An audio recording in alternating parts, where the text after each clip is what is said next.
যে তুমি কেন এই কাজ করতে গেলা? বলে আমার বাচ্চারা আমার সামনে সব পুইরা মারা যাচ্ছে, আমি এটা কিভাবে সহ্য করি।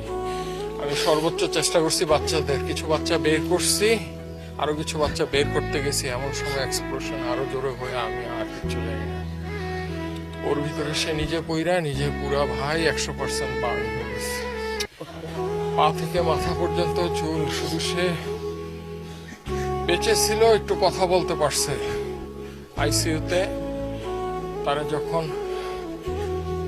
মানে আইসিইউতে যখন তাকে চিকিৎসা নিছে এবং তাকে যখন লাইফ সাপোর্টে নেওয়ার আগ পর্যন্ত সে লাস্টে একটা কথাই বলছে যে আমার হাতটা একটু, ডান হাতটা দিয়ে বলছে আমাকে একটু শক্ত করে ধরো ডান হাতটা।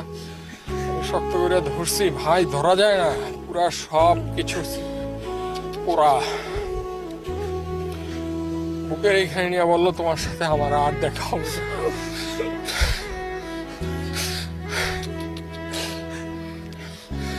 এরপরে ভাই ভেন্টিলেশনে নিয়ে যায়, এর 1-1.5 ঘন্টা পরে কার্ডিয়াক অ্যারেস্ট করে সে পৃথিবী থেকে বিদায় নিয়ে, আর সে আমাদের সবাইকে ফাঁকি দিয়ে চলে গেছে।